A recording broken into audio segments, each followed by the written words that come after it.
કુદરતની અણમોલ ભેટ સમાન પોરબંદરના વેટલેન્ડ્સ અત્યારે વિદેશી પક્ષીઓના કલરવથી ગુંજી ઉઠ્યા છે. પોરબંદરના જળાશયોમાં ફ્લેમિંગો, કાજીઓ, કુંજ, પેલિકન અને કાંકણસર સહિતની અંદાજે 135થી વધુ પ્રજાતિઓ વિહાર કરે છે. આ અદ્ભુત નજારો જોવા માત્ર ભારત જ નહીં પણ કેનેડા અને ફ્રાન્સ જેવા દેશોમાંથી પણ પક્ષી પ્રેમીઓ પોરબંદર પહોંચ્યા છે. વિદેશી નિષ્ણાંતો માટે પણ આટલી વિશાળ વિવિધતા ધરાવતા પક્ષીઓને એક સાથે જોવા તે એક યાદગાર લહાવો બની રહ્યો છે. હાલ બર્ડ કન્ઝર્વેશન સોસાયટીએ પોરબંદરમાં 2 દિવસીય પક્ષી ગણતરી શરૂ કરી છે. દેશ વિદેશના 100 જેટલા પક્ષીવિદો જિલ્લાના 226 જેટલા જળપ્લાવિત ક્ષેત્રોમાં પક્ષીઓની સંખ્યા અને પ્રજાતિઓનો અંદાજ મેળવી રહ્યા છે.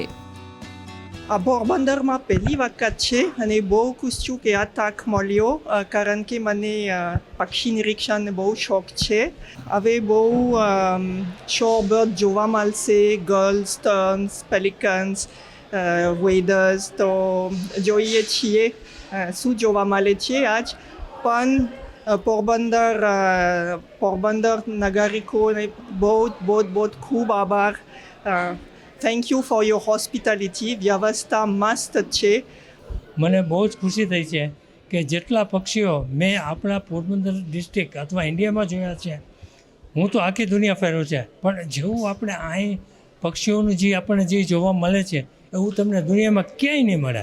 ભલે કોઈ ગમે એવી વાતો કરતા હોય, આપણે અહીં વેરાયટી છે પક્ષીઓની, જ્યારે બીજા દેશોમાં તમને એક જ ટાઈપના પક્ષીઓ મળશે.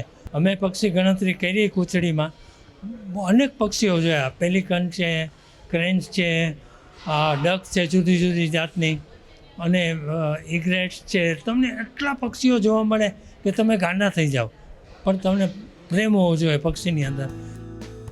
પોરબંદર જિલ્લો જળપ્લાવિત ક્ષેત્રો એટલે કે વેટલેન્ડ માટે સમગ્ર દેશમાં જાણીતો છે. અહીંના 226 વેટલેન્ડ્સ લાખો પક્ષીઓનું આશ્રય સ્થાન છે. આ વર્ષે પક્ષી ગણતરીનું આ 5મું વર્ષ છે, જેમાં 17 જેટલા મુખ્ય ઝોન બનાવવામાં આવ્યા છે. ગત વર્ષે અહીં 100થી વધુ પ્રજાતિના 6 લાખ પક્ષીઓ નોંધાયા હતા. પક્ષીઓની ગણતરી માટે હેડ કાઉન્ટ અને દૂરબીનથી બ્લોક કાઉન્ટ જેવી આધુનિક પદ્ધતિઓનો ઉપયોગ કરવામાં આવી રહ્યો છે. આપણા વિસ્તારમાં પક્ષીઓની ગણતરી જે છે કરવી ખૂબ મહત્ત્વની છે. પોરબંદરમાં ખૂબ ઘણા મહત્ત્વના વેટલેન્ડ છે કે જે આંતરરાષ્ટ્રીય કક્ષાએ મહત્ત્વ ધરાવે છે, પણ એમનું રિકોગ્નાઇઝેશન નથી. તો એમને રિકોગ્નાઇઝ કરવા હોય, જેમ કે આજે કચ્છની એક વેટલેન્ડ છારીડાન રામસર તરીકે રિકોગ્નાઇઝ થઈ છે, એવા આપણા પોરબંદરના પણ મેઢા ક્રીક અને મોકરસાગર વેટલેન્ડ રામસર માટે આદર્શ વેટલેન્ડ છે. તો એ રિકોગ્નાઇઝ કરવા માટે એના કેટલાક ક્રાઇટેરિયા છે, જેમ કે એ વેટલેન્ડ ઉપર 20,000 પક્ષીઓ હોવા જોઈએ, કેટલાક દુર્લભ પક્ષીઓની હાજરી હોવી જોઈએ, કોઈ એક પક્ષીનું ભૌગોલિક જે વસ્તી છે એની એક વસ્તીનું ત્યાં હાજરી હોવી જોઈએ. તો એ ક્રાઇટેરિયા ફૂલફિલ કરવા માત્ર પક્ષી ગણતરીથી જ પોસિબલ છે. જે આપણા પોરબંદરના વેટલેન્ડ છે એ ખૂબ મહત્ત્વના છે, અને વેટલેન્ડ ઉપર જે બધા થ્રેટ્સ છે, હવે વેટલેન્ડના જે થ્રેટ્સ છે એમાં ઘણા થ્રેટ્સ આવી શકે. એક દબાણ એમાં હોઈ શકે, પોચિંગ હોઈ શકે, ઇલેક્ટ્રોક્યુશન હોઈ શકે, વધારે પડતી લીલ શેવાળ એ બધું હોઈ શકે.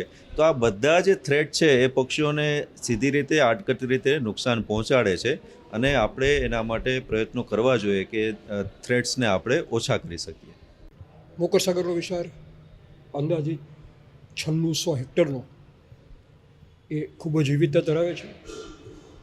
તાજેતરમાં ગુજરાત રાજ્ય દ્વારા આ વિસ્તારના પ્રવાસન સ્થળ તરીકે વિકસાવવા માટે 180 કરોડ રૂપિયા કરતાં વધુ રકમના પ્રોજેક્ટની જોગવાઈ આધારે છે અને કામો પણ શરૂ થઈ ગયા છે.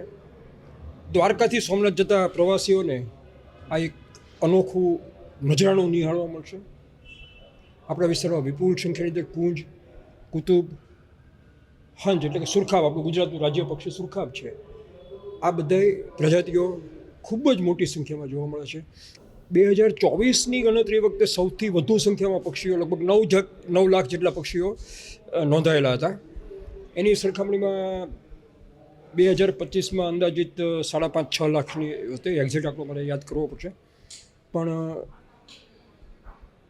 આપણો દાખલા કે મેઢા ક્રીકનો જે કોસ્ટલ વિસ્તાર કહેવાય, કાંઠાનો વિસ્તાર, એટલે કે હરસિદ્ધિ માતાના મંદિરની સામેનો જે વિસ્તાર જે છે, તો એ વિસ્તારમાં આપણને ક્રેપ ફ્લાવર્સ મળેલા હતા, જે ઘણા સમય પછી નોંધાતા. ઓઇસ્ટર કેચર જોવા મળેલું હતું. અત્યારે આપણી પાસે મોકરના કોસ્ટલ વિસ્તારમાં જેને મસ્કતી લોટરો કરી હોય છે ગુજરાતીમાં, એવું ગ્રે હાઇપોકોલિયસ છેલ્લા 2 વર્ષથી જોવા મળે છે.